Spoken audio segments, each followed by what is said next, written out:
ان الحمد للہ وحدہ والصلاة والسلام علی من لا نبی بعد۔ سورۃ الانعام آیت نمبر 81۔ اعوذ باللہ السمیع العلیم من الشیطان الرجیم۔ وکیف، اور کیسے، اخاف، میں ڈروں، ما اشرکتم، اس سے کہ جسے تم نے شریک بنایا ہے، ولا تخافون، اور حالانکہ نہیں تم ڈرتے، انکم، کہ بے شک تم نے، اشرکتم، شریک کیا ہے، باللہ، اللہ کے ساتھ، ما لم ینزل بہ، اسے کہ نہیں نازل کی اس کے متعلق، علیکم، تم پر، سلطاناً، کوئی دلیل، فأی الفریقین، تو دونوں گروہوں میں سے کون سا، احق، زیادہ حقدار ہے، بالامن، امن کا، ان کنتم تعلمون، اگر تم جانتے ہو تو۔ یہ بھی پچھلی آیت میں جو حضرت ابراہیم علیہ السلام نے ان کو جواب دیا ہے، تو یہ ایک دوسرا پہلو ہے جس میں حضرت ابراہیم علیہ السلام ان مشرکین کو جواب دے رہے ہیں۔ کس بات پر؟ اس بات پر کہ انہوں نے جھگڑا کیا حضرت ابراہیم علیہ السلام سے کہ آپ ہمارے معبودوں کی تعظیم کیوں نہیں کرتے، ان کی آپ مخالفت کیوں کرتے ہیں، تردید کیوں کرتے ہیں، ہمارے آباء و اجداد کا دین یہی تھا، آپ تو اپنے آباء و اجداد کے دین سے پیچھے ہٹ رہے ہیں۔ اس پر انہوں نے کافی جھگڑا کیا، تو حضرت ابراہیم علیہ السلام ان کو جواب دیتے ہیں کہ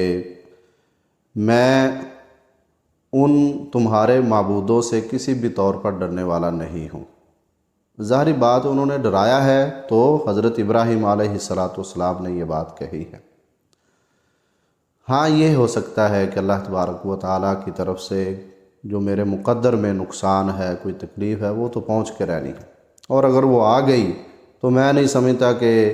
یہ تمہارے معبودوں کی وجہ سے ہے یا ان کو غلط کہنے کی وجہ سے ہے، یہ تو اللہ تبارک و تعالیٰ کی طرف سے تھی اور مجھے پہنچ گئی ہے۔ تو اب دوسرا پہلو جو ہے وہ آیت نمبر 81 میں بیان ہوا ہے، وہ یہ ہے، حضرت ابراہیم علیہ السلام کہہ رہے ہیں کہ میں کیوں ڈروں، کیا وجہ ہو سکتی ہے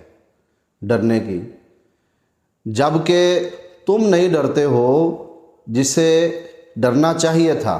کہ تم اللہ تبارک و تعالیٰ کے ساتھ شرک کر رہے ہو۔ اب اس عمل سے تمہیں ڈرنا چاہیے تھا کہ یہ تو اللہ تبارک و تعالیٰ کے ہاں ان الشرک لظلم عظیم، جسے اللہ تبارک و تعالیٰ نے ظلم عظیم کہہ دیا ہے، سب سے بڑا ظلم، اس کا ارتکاب تم کر رہے ہو، تم ڈرتے نہیں ہو اور الٹا مجھے ان سے ڈرا رہے ہو، تو میں کیوں ڈروں؟ ہے نا دو ٹوک بات۔ یہی عقیدہ توحید ہے کہ جب کوئی پیر پرست یا قبر پرست یا بت پرست وہ تمہیں ڈرائیں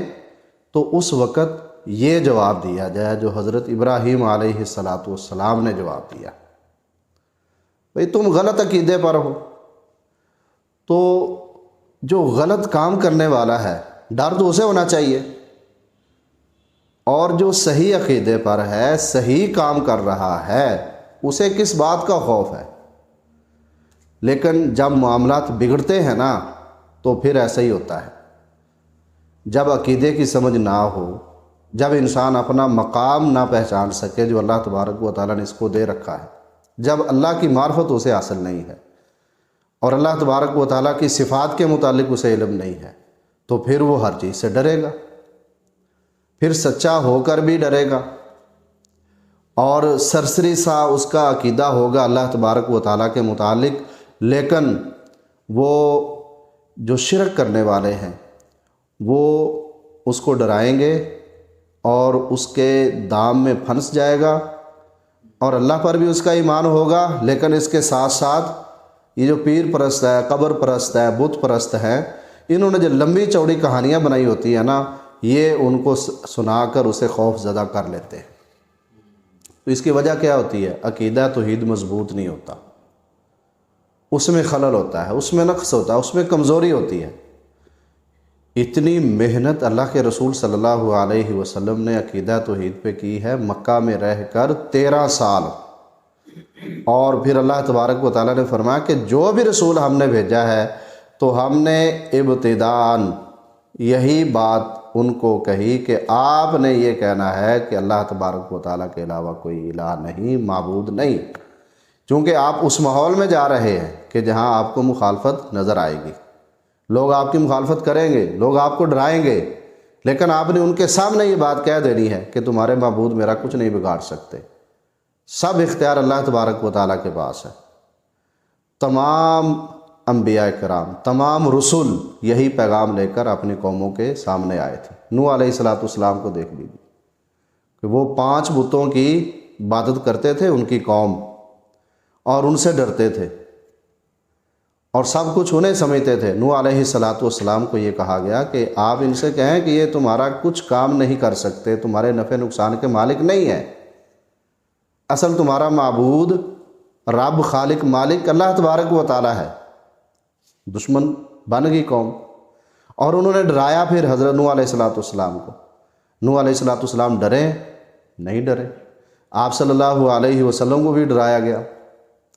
تو آپ صلی اللہ علیہ وسلم تو ڈرنے والے نہیں تھے، اور یہی دعوت اللہ کے رسول صلی اللہ علیہ وسلم نے اپنی امت کو دی ہے۔ تو جب یہ معاملہ آتا ہے نا کہ جو صحیح عقیدہ ہو اس سے انسان ہٹ جائے تو پھر غلط راستے کی طرف چلے گا، اور ہر جگہ پر ڈرے گا، جہاں جہاں سے اس کو ڈرایا جائے گا ڈر جائے گا، اور اس کا پھر ایمان دھاگوں پر، اس کا ایمان پھر جوتوں پر کہ یہ نظر بد سے بچانے والے ہیں، یہ دھاگے بچانے والے ہیں، یہ جوتے بچانے والے ہیں، یہ الٹی کی ہوئی ہنڈیا جو نئے مکان پہ رکھ دی گئی ہے اس کے کارنر پہ، یہ ہمیں بچا لے گی نظر بد سے۔ پھر اس طرح کے عقیدے ہوتے ہیں، اور پھر انسان اتنا نیچے گرتا ہے، اتنا نیچے گرتا ہے کہ ہر شے سے ڈرنا شروع کر دیتا ہے۔ آئیں حضرت ابراہیم علیہ السلام کو پڑھے قرآن مجید میں، یہی تو اللہ تبارک و تعالیٰ نے ایک مثال کے طور پر ان کی ساری زندگی عقیدہ توحید والی بیان کی ہے، جس سے انسان کا عقیدہ مضبوط ہو جاتا ہے۔ اور پھر جو انسان ایسا ہو جائے تو پھر جب اس کا عقیدہ توحید مضبوط ہو جائے اور اسے پھر اتنا مضبوط یقین حاصل ہو جاتا ہے، اتنا مضبوط توکل اسے حاصل ہو جاتا ہے، اللہ کے ساتھ اس کا تعلق اتنا مضبوط ہو جاتا ہے، وہ سمجھتا ہے کہ پوری دنیا اگر زور لگا لے مجھے نقصان دینے پر، اگر اللہ نے میرا فائدہ رکھا ہوا ہے تو پوری دنیا مجھے نقصان نہیں پہنچا سکتی، اور اگر پوری دنیا یہ کوشش کرے کہ مجھے فائدہ دے جبکہ اللہ نے میرا نقصان رکھا ہوا ہے تو پوری دنیا مجھے فائدہ نہیں دے سکتی، پھر یہ عقیدہ بنتا ہے۔ تو یہ خوف بالکل نہیں کھانا چاہیے، یہ خوف دلاتے ہیں، ڈراتے ہیں کہ جناب بڑے پیر کے نام سے آپ 11ویں نہ دیں گے تو آپ کی بھینس مر جائے گی، آپ کو کوئی بہت بڑا نقصان ہو جائے گا، ڈراتے ہیں۔ حضرت ابراہیم علیہ السلام نے جو جواب دیا وہ ان کے سامنے رکھے، کوئی ڈرنے کی ضرورت ہی نہیں ہے۔ اب دیکھیں نا کہ نظام کیسا ہو چکا ہے، اگر ہم عدلیہ میں جائیں اور ہم حق پر ہوں لیکن وہاں جانے سے ڈریں کہ ہمیں حق نہیں ملے گا، الٹا ہمیں ظالم سمجھا جائے گا، انصاف نہیں ملے گا، تو نظام خراب ہے کہ نہیں؟ یہ تو نظام ہی الٹا ہو گیا۔ اگر آپ انتظامیہ کے ہاتھ میں آ جائیں اور ہے مظلوم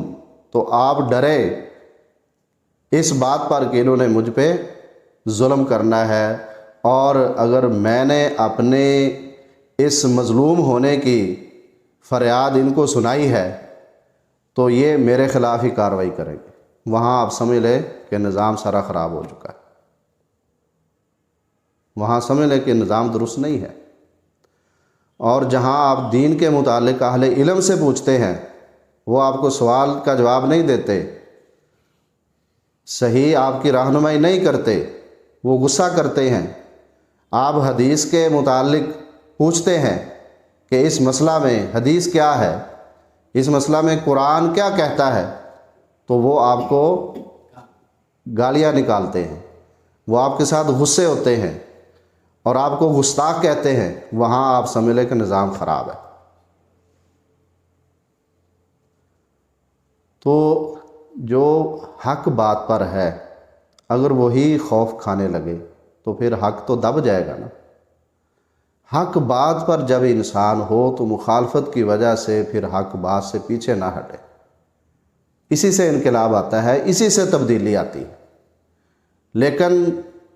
اس حق کو سمجھنے کے لیے اس نے کوشش کی ہو، اندھے قدم نہ اٹھائے ہوں، اس نے آنکھیں بند نہ کی ہو، صحیح سوچ کے ساتھ، صحیح بصیرت کے ساتھ شعور حاصل کر کے اس نے حق بات پہچان لی ہو تب۔ اور اگر ہے ہی غلط پہ، اور غلط پہ وہ اتنا جمع ہوا ہے، تو پھر سمجھ لے کہ بہت بڑی گمراہی ہے۔ جب اس نے حق بات پہچان لی تو پھر اسے پیچھے نہیں ہٹنا چاہیے۔ حضرت ابراہیم علیہ السلام بھی وہ تو نبی ہے نا، اللہ تبارک و تعالیٰ کی طرف سے ان پر وحی نازل ہو رہی ہے، اور جو عقیدہ ان کو سمجھایا جا رہا ہے اس میں تو ذرہ بھر بھی شک نہیں ہو سکتا۔ تو فرمایا کہ فَأَيُّ الْفَرِيقَيْنِ أَحَقُّ بِالْأَمْنِ إِن كُنتُمْ تَعْلَمُونَ۔ اب بتاؤ کہ ایک عقیدہ توحید پر ہے اور ایک شرک والا ہے، کس کو مطمئن ہونا چاہیے؟ جو عقیدہ توحید ہے اسے مطمئن ہونا چاہیے، اسے بے خوف ہونا چاہیے، اور جو اللہ کے ساتھ شریک ٹھہرا رہا ہے خوف اسے ہونا چاہیے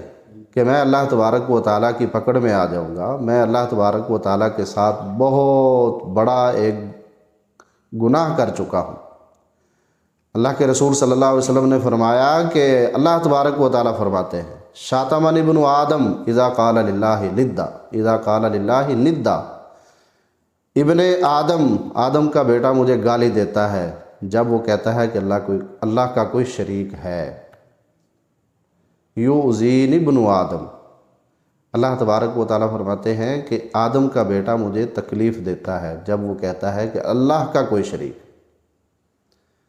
یہ تو اللہ پر بات جا رہی ہے، تو ایسا انسان کیسے مطمئن ہو سکتا ہے، بے خوف کیسے ہو سکتا ہے؟ لیکن جو مطمئن ہو جائے گا، جو بے خوف ہو جائے گا، تو شیطان نے اسے مطمئن کیا ہوا، اس کے پیچھے ہدایت نہیں ہے، وہ نری گمراہی ہے۔ اور جسے یہ کھرا اور خالص عقیدہ مل جائے،